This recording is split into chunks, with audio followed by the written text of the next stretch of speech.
Hello, I'm putting this screencast together with the hopes of giving you a little bit of an idea of how to navigate all the different components of your final summative evaluation within Pivot. Pivot has been a huge time saver and way more efficient when it comes to teacher observations and the reports that are created and the communication back and forth. I have to admit that Pivot still frustrates me when it comes to the final evaluation piece, and that's simply because it's designed it to be mostly paperless. They want us to do all of our interaction within Pivot. And that's fine, but it's not necessarily intuitive as to how to find all of the components of your evaluation. What is easy to find is this final page that you're looking at here.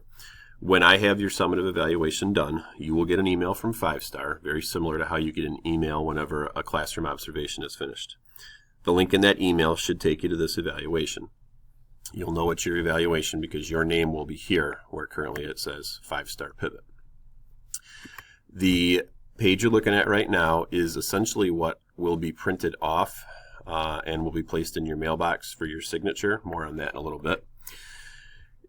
Same as last year. We have two components to our teacher evaluations. One is the teacher effectiveness rubric, which is the 5D plus rubric, and the other is the student growth.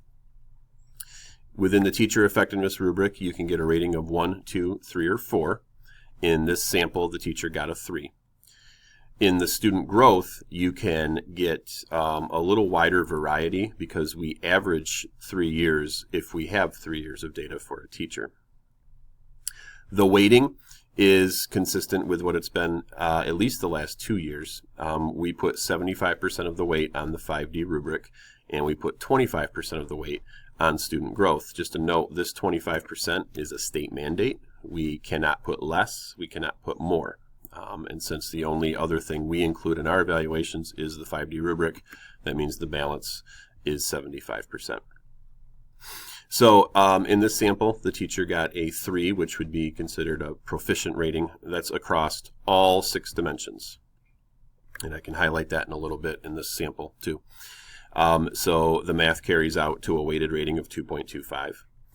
In this sample, the teacher was, hypothetical teacher, was with us for 3 years. So we have 3 different years of data to consider. In your evaluation, I will make note of what your scores were in the 3 years, or at least the years that you've been working with us. Those 3 scores are simply averaged, and they make the rating that you see here. With a 25% weight, you can see the weighted rating of 0.9175. Your final score needs to be rounded to the hundredths place. So if you're wondering why the math isn't precise, it's because of rounding.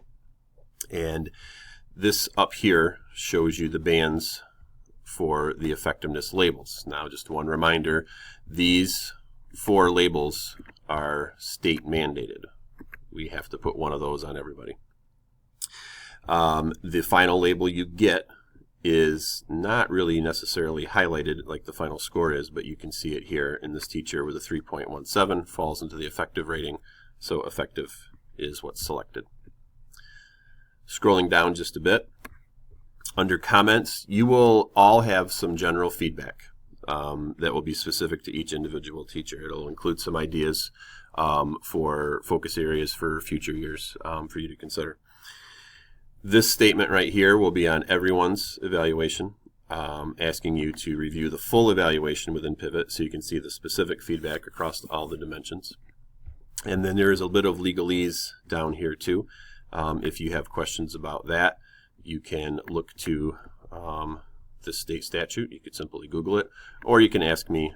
It's more than you probably want to get into in a screencast, but I can explain it pretty easily. As I said, this will get printed by me. You will find 2 copies in your mailbox. It will read everything that reads on this screen here is what will read on that. It'll require your signature and my signature.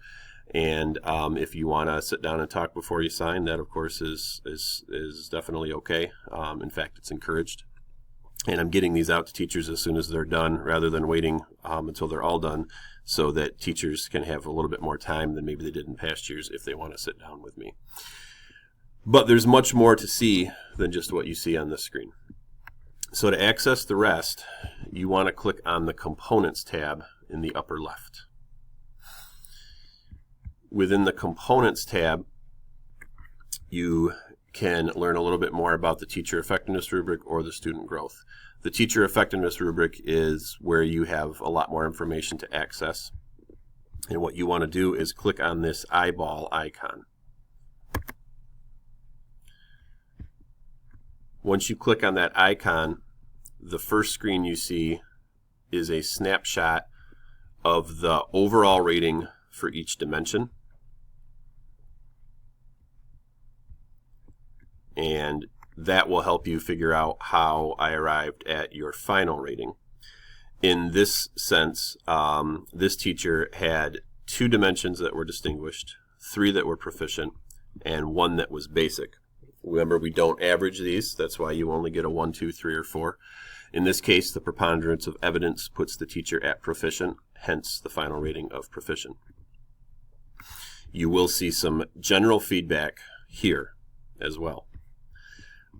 But you can get even more detail from this if you click on the tab that says Summative Results.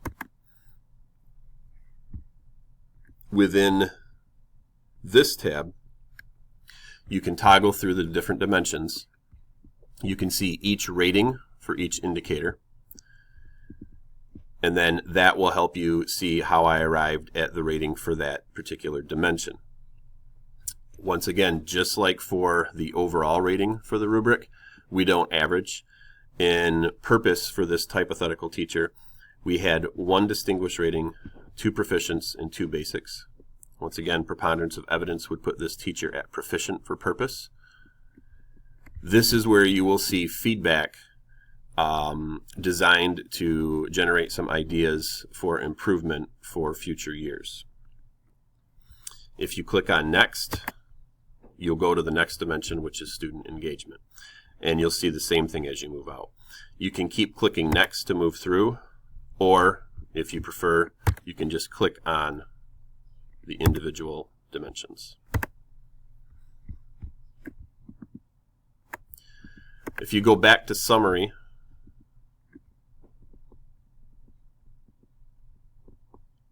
you can once again see how the different ratings are recorded for each dimension and how the overall rating for the full rubric is determined. Again, the big thing to remember, and it's our 3rd year with this now, so hopefully you recall, nothing gets averaged. The only thing that gets averaged within this is the student growth over the 3 years, and that's done because of state statute.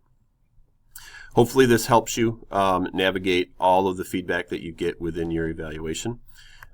If you, oh, I know what I wanted to show. Go back to Summative Results. If you want some help understanding what is the language that BASIC reads for P1, for instance, remember that you have a 5D rubric in your Google Classroom page. So from our staff Google Classroom page, you can go to About. And if you didn't know this, this is where a lot of links to important documents are. The 5D rubric is the second document under About. You can click on that. And again, if you were wondering what a particular, whoops, there it is. If you were wondering, for instance, what does BASIC for P1 mean, you can find that here. That says that lessons are based on grade level standards and the daily learning targets aligned to the standard.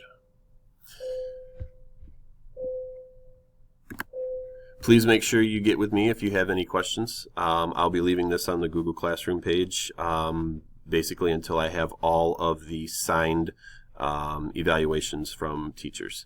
I'll take it down from the Google Classroom page at that point, but the video will still exist, so if you ever need to access it later, you'll be able to.